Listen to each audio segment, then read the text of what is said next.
this, like that, like this, like that, like this, like that.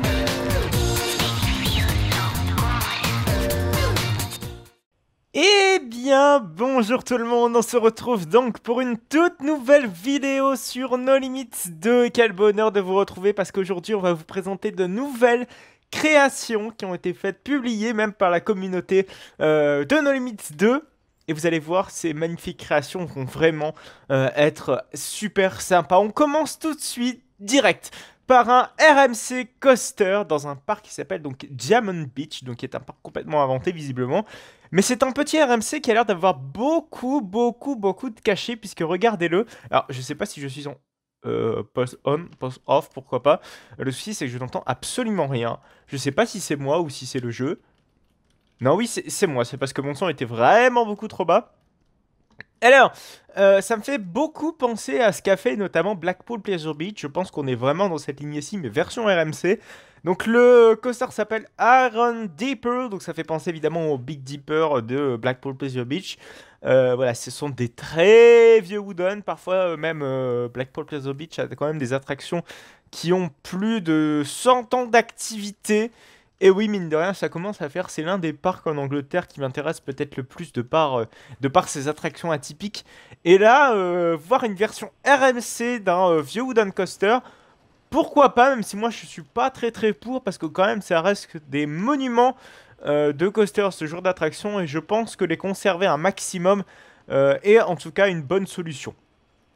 Alors, ce qui est comment dire, très bizarre, c'est qu'on l'entrée de l'attraction se fait donc par la boutique là où se trouvent les photos on-ride. Alors, pourquoi pas, me direz-vous, même si, voilà, c'est vrai que c'est pas bien mis en valeur, mais bon, c'est vrai que Blackpool Pleasure Beach et ce genre de parcs sont vraiment très connus pour avoir des attractions vraiment très entrelacées. Blackpool Pleasure Beach n'a jamais quasiment eu de son existence d'extension, puisqu'il se situe vraiment en bord de côte, en boardwalk, comme on dirait en anglais, même si le boardwalk c'est pas encore pareil, le boardwalk c'est plus un parc qui est sur des pontons.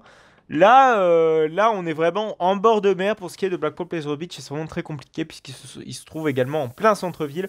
Donc pour eux, s'étendre, c'est absolument l'enfer. Bref, je fais une digression sur Blackpool Pleasure Beach parce que ce coaster me fait vraiment penser à ces vieux wooden coasters qu'on peut retrouver dans certains parcs, notamment en Angleterre et beaucoup aux États-Unis. Donc c'est parti pour le petit lift de ce RMC qui m'a l'air quand même tout sympa. Donc vous remarquerez quand même la vitesse du lift qui est quand même assez conséquente. Généralement RMC fait pas des lifts aussi rapides que ça, mais bon, c'est peut-être pour prendre de la vitesse derrière pour le layout, parce que ça reste quand même un petit RMC à regarder en extérieur. Donc c'est parti. Alors déjà on commence par une inversion qui peut s'apparenter à celle de RTH, donc Ride to Happiness, vous savez merde, comment il s'appelle, vous savez, les double dive loop, non inverting dive loop.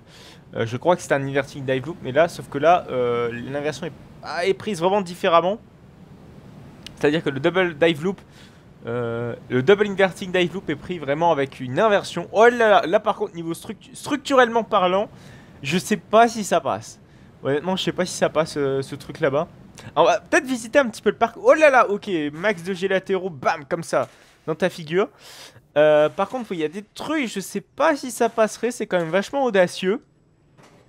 Pour certains éléments, même RMC, je sais pas si structurellement ça passe, on va juste y repasser vite fait. Alors déjà, l'environnement est plutôt bien fait, je pensais pas avoir un flat ride comme ça en bord de parc. Par contre, c'est vrai qu'il est un petit peu caché. Il faut vraiment aller s'aventurer dans ce coin-ci du parc pour penser qu'il y a ce genre de flat ride, qui est un Us Ride, hein, je le rappelle. On en retrouve notamment à Walibi Holland et à Parque Attracciones de Madrid. Oui, je le trouve plutôt bien intégré avec une petite maison qui est visiblement a été ravagée par le Typhoon Twister. Non, c'est vraiment sympa. Ah oui, il a même pensé au fait que, vu qu'ici on pourrait se prendre potentiellement le support de l'attraction dans la gueule, en mode faites très attention. Voilà, il y a 2-3 petits éléments de décor vraiment bien soignés. Pour moi, je valide clairement cette création. Ok, c'est un step-up underflip mais très modifié. À la différence près que le step-up underflip d'Untamed, hein, qui est... non, c'est pas le premier à intégrer un step-up underflip.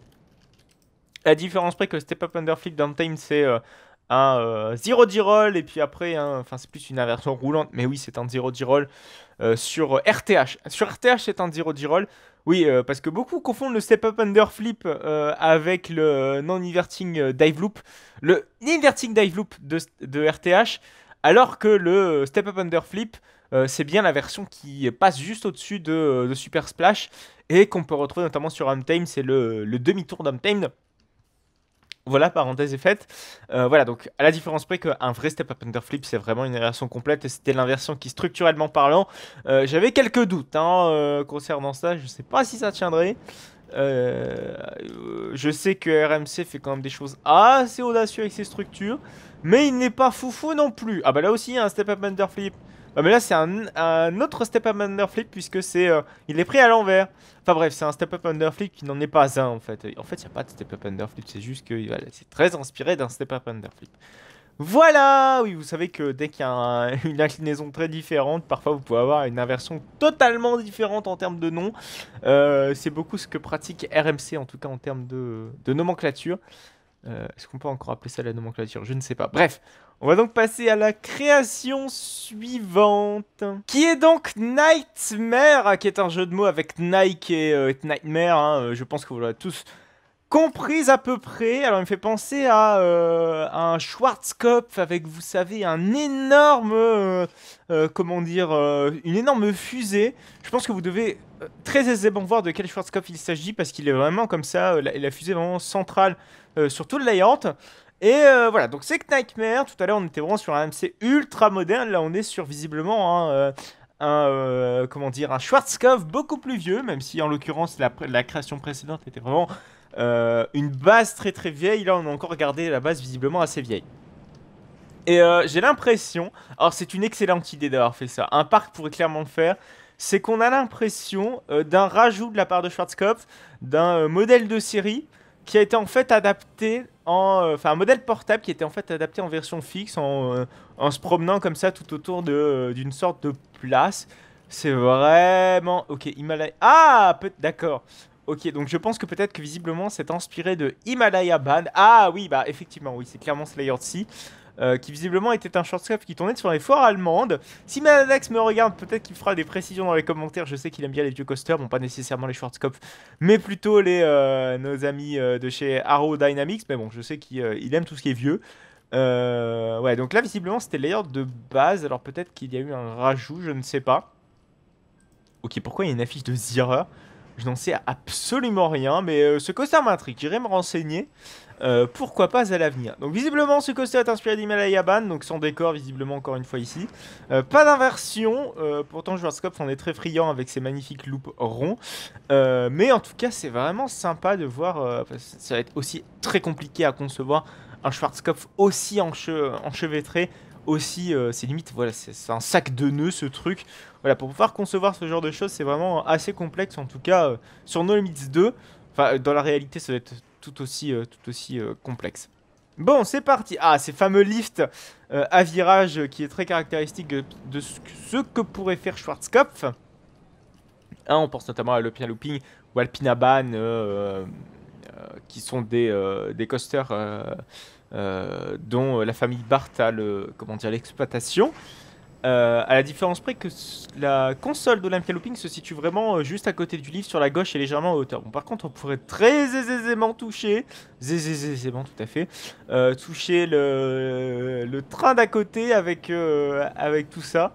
Ah oui, oui, mais on peut vraiment, faut vraiment pas avoir les mains baladeuses, si je puis dire, sans mauvais jeu de mots. Alors, c'est parti, donc on arrive en haut du lift et on va visiblement se promener tout autour de cette place. J'aime beaucoup vraiment la configuration de ce Schwarzkopf. Elle est vraiment très originale et vraiment plutôt sympa. Hop, petite drop. Avec visiblement un airtime, pourquoi pas à la clé. Ah oui, par contre, vraiment cette forêt de support. Oui, pas ça par contre, ouais, les freins planchers chez Schwarzkopf, ça reste aussi très courant.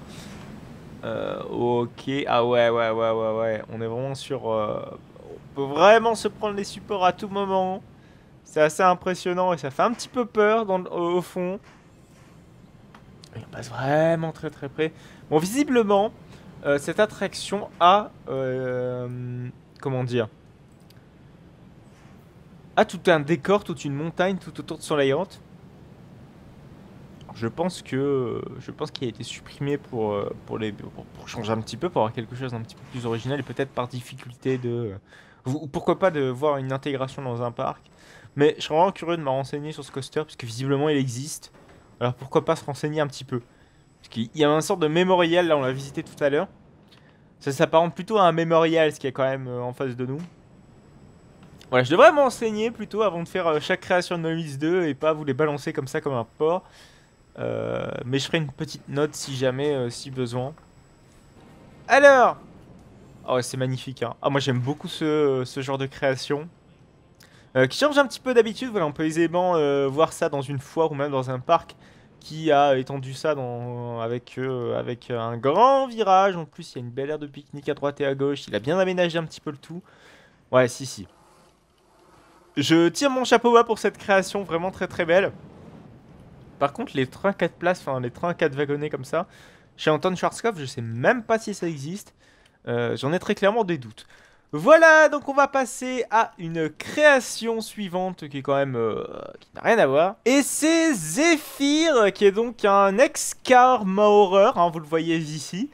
Escamour que j'ai pu expérimenter très récemment avec ma visite à Parque Atracciones de Madrid. J'en ai jamais essayé de Escamour, même si pourtant les Escamour je les croisés un petit peu sur mon chemin sans m'être vraiment arrêté dans le parc en question. Je pense notamment à celui de Drivlit. Drivlit qui est un parc situé aux Pays-Bas, pas si loin de ça, de Lunrel. Bref, j'aurais vraiment pu m'y arrêter à Drivlit, mais malheureusement ça n'a jamais été le cas. Voilà, bref, j'ai fait une petite digression sur ça. Mais donc, notre ami Zephyr, visiblement, a d'ailleurs plutôt recherché pour un ex-car Maurer. Hein. Vous savez que les ex-car Maurer, ou peut-être pas, que ce sont à la base des coasters vraiment très adaptatifs. On peut vraiment y mettre tout et n'importe quoi comme élément, que ce soit très tortueux ou pas. Ou des éléments plus amples, avec des launches, avec des lifts verticales. Finalement, les Eurofighter ont été une réponse assez honnête. C'est une réponse assez honnête plutôt des Eurofighter de chez Gerstlauer. Mais oui, déjà parce qu'il a l'avantage ne serait-ce que d'avoir des lap bars. C'est quand même beaucoup plus confortable que des gros harnais bien horribles de chez Gerstlauer. Vous savez que j'ai un penchant vraiment assez rude concernant les Eurofighter Gerstlauer, parce que je trouve que c'est vraiment loin d'être aussi confortable qu'un Infinity Gerstlauer. Voilà, pour moi, si je peux éviter les Eurofighter, je les évite très clairement. Bref, les Escamorer ont notamment été marqués par les Skyloop. Hein, je l'ai testé notamment à Parque Atracciones de Madrid. Il y en a notamment à Skyline Park. Ça s'est répliqué notamment chez les constructeurs chinois. Mais je crois pas que les XK ont eu pour l'instant de lift vertical. Alors, si. Excusez-moi, je me trompe complètement, puisque en soi, celui de Parque Atracciones, donc Abismo, a un lift vertical, mais finalement le retournement est complètement différent. Bref, je digresse encore une fois. On est donc parti pour ce layout plus tortueux cette fois-ci. C'est vrai que la Escamorer, à part ce qu'on a eu avec celui de Rainbow Magic Land, on n'a jamais eu de layout vraiment très recherché, de gros layout, alors pourtant ça a été conçu pour ça. On a eu également celui d'Orlando avec Hollywood White Trip Rocket, donc qui est donc un X-Car tout à fait banal, enfin plus que banal même, parce qu'il a l'audio embarqué, il est quand même assez recherché. Finalement oui, il y a bien un lift vertical un petit peu de la sorte sur Hollywood White Trip Rocket, donc qui est donc le X-Car, je le rappelle, de Universal Studios Orlando. Le parc original, là on n'est pas sur le Island of Adventure. On est dans le parc original. Voilà, donc un layout plutôt recherché, je trouve, pour ce X-Car. C'est sympa, mais voilà, c'est vrai qu'on oublie très souvent, mais ça reste les modèles de coaster qui ont eu en tout premier là-bas. Hein, ce n'était pas du tout notre ami de chez Mac avec les Tralabas. Non, oui, c'est bien ces coasters-ci. Donc les X-Car, c'était beaucoup plus comment dire, en avance sur son temps. Et après on a eu Mac qui a vraiment rendu ça hyper confortable, parce que vraiment ce qu'on peut reprocher à ces coasters, c'est que finalement on est resserré mais sur le ventre et non sur les cuisses, et ça j'aime pas trop ça. Malheureusement Gravity Group a repris un petit peu ce système-ci.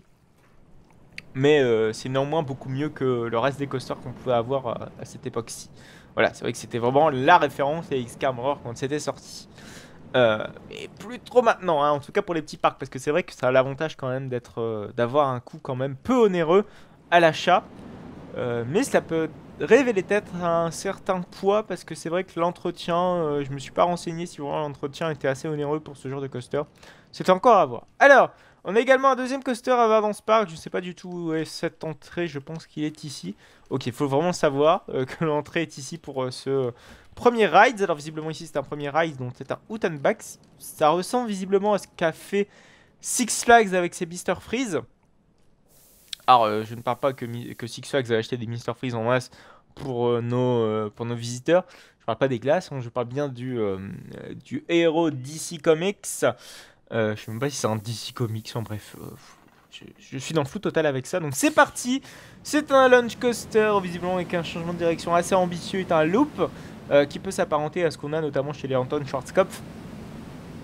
Qui, je le rappelle, le premier ride, je trouve que c'est beaucoup inspiré dans la façon de faire sur certains allers-retours, sur certains coasters à aller-retour de ce qu'a fait notamment Anton Schwarzkopf. En tout cas, je trouve. Voilà, et là on repart en arrière. On a un magnifique retour en station qui est certes peu recherché, mais mine de rien, voilà.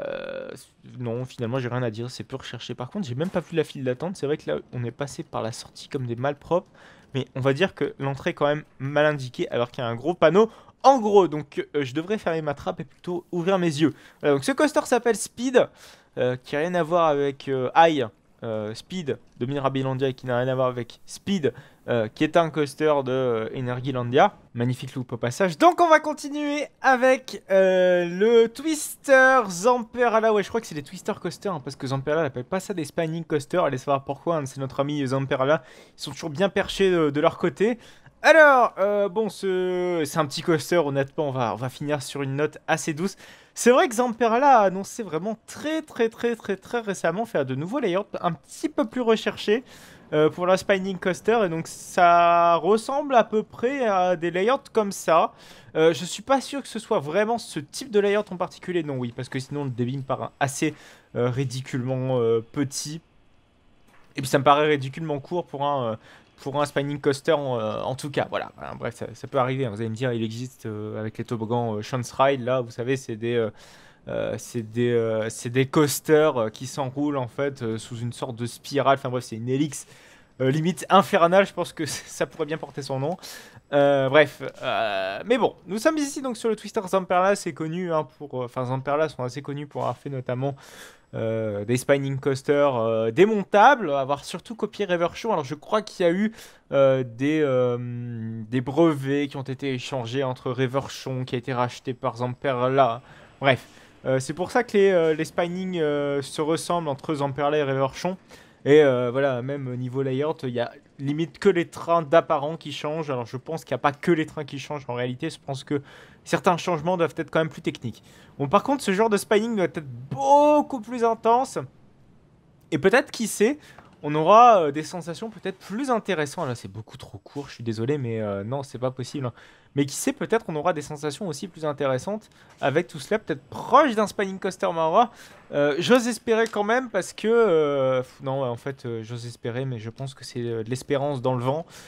Parce que, apparemment, à ce que j'ai cru entendre avec les Zamperla, les Thunderbolt Zamperla, vous savez, c'est des coasters qui peuvent s'apparenter à des X-Car. Mais visiblement ça vibre, c'est pas extrêmement bien banqué. Donc visiblement ce Lamperla c'est vraiment foiré sur le coup comment dire, de leur Thunderbolt, de leur copie d'X-Car. Voilà, donc je laisse quand même le bénéfice du doute parce que Zamperla peuvent aller se rattraper comme certains constructeurs l'ont fait, hein. Vekoma ont bien tourné la page d'une époque, comment dire, assez peu glorieuse. Même si je pense qu'il y a encore du chemin concernant Vekoma. Voilà, donc je pense qu'on a terminé cet épisode. On a vu donc 3 beaux coasters ici sur cette map. 3 belles maps. J'ai beaucoup apprécié la première dans son originalité. Je trouvais ça vraiment sympa. Puis la deuxième aussi. Bah là, les trois en fait, les trois sont vraiment super sympas. Alors, je sais pas quoi sont censés représenter les décors. Ici, on a une sorte de temple, slash mairie. Je sais pas, me fait penser à la mairie de Back to the Future. Mais bon, je pense que ce n'est qu'une impression. Voilà, donc on va donc se quitter pour cette vidéo. J'espère en tout cas qu'elle vous aura plu. Vous connaissez donc ce qu'il faut faire quand vous appréciez une vidéo, en tout cas je l'espère, c'est-à-dire laisser un petit pouce bleu, laisser un commentaire si jamais vous avez quelques commentaires à faire concernant les créations que je vous ai présentées aujourd'hui. N'hésitez surtout pas, ça peut aider les créateurs. Bon, je sais qu'en l'occurrence ici, c'est pas des créateurs qui m'ont envoyé leurs créations par email, mais d'ailleurs si vous faites des créations dans MS 2 qui sont appréciables, n'hésitez surtout pas à me les envoyer. Ça va permettre de les présenter à tout le monde et puis peut-être d'avoir des réactions via l'espace commentaire de cette vidéo. Voilà, donc n'hésitez donc pas à commenter, n'hésitez pas à liker, n'hésitez pas également à me suivre sur mes réseaux sociaux, à savoir Instagram, Utip et Twitter. Je me rappelle qu'Instagram va être très important en ce moment parce que il y a beaucoup de choses qui se passent dans les parcs actuellement et je vais être quasiment tous les week-ends dans un parc pour pouvoir découvrir leur événement Halloween au programme du Plopsaland, du Walibi Belgium, du Walibi Holland. Les gros parcs qui font Halloween, en tout cas dans le coin, en tout cas dans le même coin.